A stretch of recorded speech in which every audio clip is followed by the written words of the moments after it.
बचपन के बारे में मुझे पता चला कि आपकी माँ आपको रामायण और गीता ये सब सिखाया करती थी।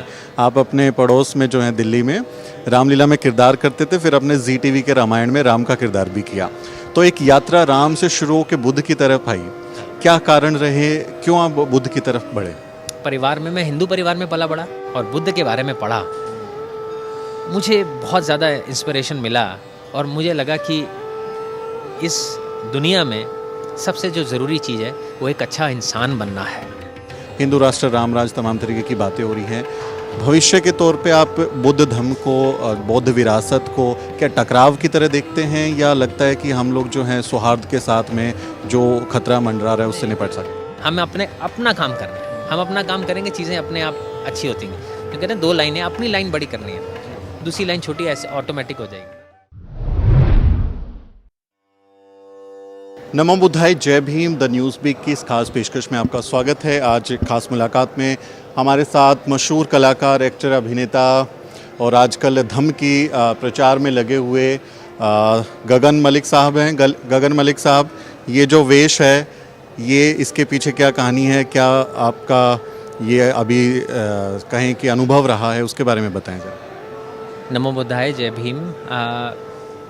ये एक जर्नी है जो बहुत पहले मैंने शुरू की और मेरे जीवन का अब एक ही सपना है कि बाबा साहब का सपना पूरा करना। जो रिवाइवल ऑफ बुद्धिज़्म उन्होंने 1956 में शुरू किया था, उसे पूरा करना। वो उसकी जो धम्म की जो गति है, जो फैलाने की, वो बहुत ही कम है आज की तारीख में। तो मुझे लगा कि कहीं ना कहीं मुझे ये कोशिश करनी चाहिए कि धम्म का प्रचार प्रसार भारत में बहुत अच्छे से हो, ताकि एक अच्छा और अच्छा सभ्य और इंटेलिजेंट जो है ये देश बन सके और पीसफुल हो सके। जिसके लिए मैं चाहता था कि मैं धम्म को और अच्छे से जानूं, जिसके लिए, क्योंकि थाईलैंड बुद्धिस्ट कैपिटल है वर्ल्ड की, तो जितना धम्म अच्छे तरीके से वहाँ सीखा जा सकता है, मुझे लगता नहीं है किसी और देश में सीखा जा सकता है। और जब आप एक भिक्षु के रूप में उसे सीखते हैं तो उसकी बात कुछ अलग रहती है। तब आपको बहुत अच्छे से समझ में आती है कि धम्म एक्चुअली में है क्या। तो वो सीखने के लिए मैं थाईलैंड गया। वहाँ पे मेरा ऑर्डिनेशन हुआ वट्टाथोंग टेम्पल में, और मास्टर हैं हमारे फ्रा राजा बुराय नाना सोमफोन, जिन्होंने मुझे दीक्षा दी। और वो लेने के बाद मेरा एक और मिशन है कि मैं चाहता हूँ कि भगवान बुद्ध की जो मूर्तियाँ हैं 84,000, वो जो है पूरे भारत में जाएं, क्योंकि जब बुद्ध पहुँचेंगे तो मैं मानता हूँ कि उनका धम्म भी वहाँ पहुँचेगा। अशोका ने 84,000 स्तूप बनाए थे, तो मैं चाहता हूँ कि मैं उनके नक्शे कदम पर चल के एटलीस्ट 84,000 मूर्तियाँ तो दान करने की कोशिश कर सकता हूँ अगर स्तूप बनेंगे। इस दौरान में होता ऐसा है कि मैंने 15 दिन के लिए सोचा था मैं भिक्षु बनूंगा, लेकिन थाईलैंड में लोगों का इतना प्यार मिला कि मैं जो वहाँ की महासंघ है वो अभी ये कह रहे हैं कि आप जितना समय रह सकते हो, बार बार मौका नहीं मिलता जीवन में, आप रहो और सीखो, जितना सीखोगे उतना अच्छा है। लोगों ने बहुत सारी मूर्तियाँ भी दान की हैं।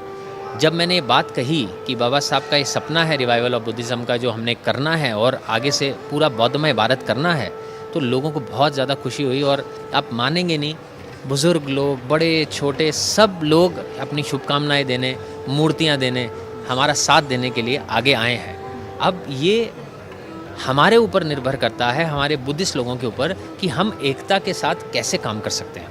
हमारा जो ड्रॉबैक रहा है वो यही है कि हमारे में एकता कम है। सब लोग चाहते अच्छा हैं, लेकिन जब कोई एक अच्छा करना चाहता है तो उसको खींचने वाले बहुत लोग हैं। लेकिन अगर हाथ से हाथ मिलाकर चलेंगे, अच्छी गाइडेंस के साथ चलेंगे, अब बड़े बड़े भंते, ज्ञानी भंते जो हैं, जिन्होंने धम्म को अच्छे से पढ़ा है, वो हमारे साथ हैं हर तरीके से, तन मन धन सबसे साथ हैं। लेकिन अब हमारे बुद्धिस्ट लोगों को एक साथ होना है। वो जब होगा तो मुझे लगता है कि हम आगे बढ़ेंगे और बौद्धमय भारत बनाने का जो सपना है उसे साकार करेंगे। तो अब वहाँ से मैं आया हूँ, तो मैं चाहता हूँ एक बार बोध गया जाएँ, वाराणसी जाएँ, कुशीनगर जाएँ, मुंबई जाएँ, नागपुर जाएँ, इंदौर जाएँ, बाबा साहब की दीक्षा भूमि में जाएँ, उनके जन्म स्थान पर जाऊँ, जिन सब जगह आशीर्वाद लूँ, ताकि मुझे एक नई ऊर्जा मिले और मजबूती आए। आज थाईलैंड पूरा मेरे साथ है और धीरे धीरे जो हमारे देश के बुद्धिस्ट भी हैं वो भी मेरे साथ दे रहे हैं और मुझे लगता है कि कामयाबी ज़रूर मिलेगी। थाईलैंड में सामनेर पबज्जा का शिविर कैंप लिया है, उसमें क्या कुछ सीखा बुद्ध के बारे में, जो धम्म है उनकी शिक्षाओं के बारे में, क्या कुछ नया अनुभव वहाँ से सीखे? देखिए, पहली चीज़ तो बहुत ज़रूरी है। देखिए, जब धम्म की बात करेंगे तो बहुत सारी चीज़ें हैं, कुछ पहले से जानना करना। अगर मैं यहाँ धम्म की बात करूँगा तो बात लंबी चली जाएगी, है ना। प्रेजेंट में जीना सबसे इम्पोर्टेंट है, माइंडफुलनेस के साथ। सती, समाधि और पन्या, ये सबसे इम्पोर्टेंट 3 चैप्टर हैं बुद्धिज़्म के। अगर आप मेडिटेशन करते हैं, समाधि करते हैं, तो सती डेवलप होती है। माइंडफुलनेस जब होती है, कॉन्टीन्यूसली आप माइंडफुल रहते हैं, तो विजडम आता है, और जब विजडम आता है तो आपको ज्ञान की प्राप्ति होनी शुरू हो जाती है। आप सही इंसान बनते हैं, सही राह पर चलना शुरू होते हैं और धीरे धीरे निर्वाण की ओर बढ़ना शुरू होते हैं। इसको और बड़े से मैं समझा सकता हूँ, लेकिन अभी समय की कमी है। अब धम्म की बात करें, बुद्ध का धम्म क्या सीखा है?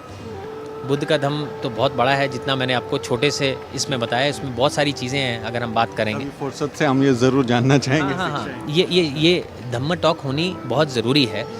जो इम्पोर्टेंट मैं चाहता हूँ, जो मैसेज आना चाहिए, भिक्षुओं का सम्मान कैसे करना है वो हमें सीखना है। एक बुद्धिस्ट डिसिप्लिन में कैसे रहता है वो हमें सीखना है। यहाँ पर उस चीज़ की मुझे बहुत कमी दिखती है, और नए मंक्स और बनने चाहिए, ऑर्डिनेट होने चाहिए भिक्षु। वो कैसे होंगे वो सीखा है। कल्चरल आदान प्रदान कैसे हो, कि भारत से थाईलैंड जाएं, थाईलैंड से कुछ लोग इधर आएँ, नए भिक्षु बने जो बुद्ध का धम्म फैलाएं। इस पर काम करना है, ये बहुत ज़रूरी है। मलिक साहब, आपका बारे में मैं जब स्टोरी के लिए मैं आ रहा था तो मैं बहुत सारी रिसर्च कर रहा था। आपके बचपन के बारे में मुझे पता चला कि आपकी माँ आपको रामायण और गीता ये सब सिखाया करती थी। आप अपने पड़ोस में जो है दिल्ली में रामलीला में किरदार करते थे, फिर अपने जी टीवी के रामायण में राम का किरदार भी किया। तो एक यात्रा राम से शुरू होकर बुद्ध की तरफ आई। क्या कारण रहे, क्यों आप बुद्ध की तरफ बढ़े? परिवार में, मैं हिंदू परिवार में पला बड़ा, और क्या कहते हैं, जो राम का किरदार मिला वो एक उनका मानना था, एक छवि ऐसी, एक शांत स्वभाव के थे राम, और फीचर्स उनके जैसे थे, तो वो एक एज एन एक्टर जो मेल मिलाप होता है उसमें बहुत मिला। और जब भी मैं कोई किरदार करता हूँ तो उसके बारे में पढ़कर उसे स्टडी करके अच्छे से करता हूँ। मुझे अच्छा लगा, वो किरदार किया मैंने। और बचपन में बहुत बार रामायण की, रामलीला में भी राम करता हूँ, वो मेरा काम है, मेरी जीविका है एज एन एक्टर। लेकिन जब मैंने श्री सिद्धार्थ गौतम फिल्म की, श्रीलंका की, और बुद्ध के बारे में पढ़ा, मुझे बहुत ज़्यादा इंस्पिरेशन मिला, और मुझे लगा कि इस दुनिया में सबसे जो ज़रूरी चीज़ है वो एक अच्छा इंसान बनना है। उसमें सुपरस्टिशन की या और जो जिसे कहते हैं कि ब्लाइंड फेथ की उन जगहें नहीं है। बहुत ही ज़्यादा प्रैक्टिकल है बुद्धिज़्म, और जिसे मैं इंस्पायर हुआ, और मैं श्रीलंकन में मैंने बौद्ध धम्म को अपनाया। और उसके बाद मैंने सोच लिया कि अगर मुझे कंप्लीट बुद्धिस्ट बनना है तो मुझे धम्म का प्रचार प्रसार करना ही होगा। तो इसलिए मैंने बौद्ध धम्म अपनाया। जैसे ही मैंने वो फिल्म की और पढ़ा, मुझे लगा इससे बड़ा खजाना इस दुनिया में और कोई नहीं है। क्योंकि आपके पास समय की कमी है तो एक आखिरी सवाल ले रहा हूँ छोटा सा। अब बाबा साहब डॉक्टर अम्बेडकर की बात कर रहे हैं, बुद्ध के धम्म संदेश की बात करते हैं, लेकिन वर्तमान भारत की जो राजनीति है वो एक खास विचारधारा की तरफ जा रही है, जिससे हमारा लगातार टकराव होता है। हिंदू राष्ट्र, राम राज, तमाम तरीके की बातें हो रही हैं। भविष्य के तौर पे आप बुद्ध धम्म को, बौद्ध विरासत को क्या टकराव की तरह देखते हैं, या लगता है कि हम लोग जो हैं सौहार्द के साथ में जो खतरा मंडरा रहा है उससे निपट सकते हैं? हमें अपने काम की तरफ देखना है, तो दूसरा क्या कर रहा है उसके बारे में अभी नहीं सोचना है। अगर आपका माइंड प्योर है, आपका दिल सच्चा है, आप सच्चे मन से जो काम करना चाह रहे हो, तो आप सक्सेसफुल होगे ही होगे, जीत आपके कदम चूमेगी।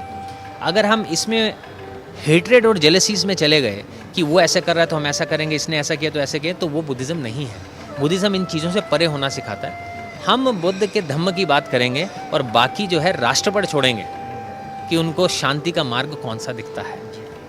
हम अपना काम करेंगे धम्म बांटने का, प्रोपोगेशन ऑफ धम्मा। जो बुद्धा की टीचिंग्स हैं वो आपको एक अच्छा इंसान बनाती हैं। वो आप भले हिंदू हैं, मुस्लिम हैं, सिख हैं, क्रिश्चियन हैं, आप बेहतर इंसान हो जाएंगे, उससे कोई फ़र्क नहीं पड़ता आप कौन से धर्म के हैं। तो उसका प्रचार प्रसार हमें करना है और उसके लिए हम आगे बढ़ेंगे। हम जो बुद्ध की टीचिंग्स हैं बुद्धिस्ट और नॉन बुद्धिस्ट सबके पास लेके जाने की कोशिश करेंगे, वो सपना है। तो मुझे लगता है कि इन टकराव में जाने की ज़रूरत नहीं है, हमें अपना काम करना है। हम अपना काम करेंगे, चीज़ें अपने आप अच्छी होती हैं। तो कहते हैं 2 लाइनें, अपनी लाइन बड़ी करनी है, दूसरी लाइन छोटी ऐसे ऑटोमेटिक हो जाएगी। थैंक यू सो मच, बहुत साधुवाद, आपने हमसे बात की। आप लोग एक बड़ी ताकत हैं। आप जब देश विदेश तक ये चीज़ें लेके जाते हैं तो भी इसे भी मैं एक तरह का प्रचार प्रसार कहता हूँ, जो भी एक अच्छा बुद्धिस्ट होने का प्रूफ देता है। बहुत बहुत मैं भी आपका शुक्रिया अदा करता हूँ कि आज आपने मेरा इंटरव्यू लिया और मेरी बात लोगों तक पहुँचाई। और आप कभी फुर्सत में बैठेंगे तो लंबी चर्चा करेंगे। गगन साहब की फ़्लाइट है तो वो अभी जाने वाले हैं। इस चर्चा पर गगन साहब ने जो बातें बताई हैं धम्म के बारे में, उस पर आपका क्या कहना है कमेंट में लिखें और हमारे चैनल को ज़रूर सब्सक्राइब करें। मेरा नाम सुमित चौहान है और इस वीडियो स्टोरी में मेरी मदद करें मेरे सहयोगी मोहित। फिर किसी वीडियो में मुलाकात होगी। नमो बुद्धाय, जय भीम।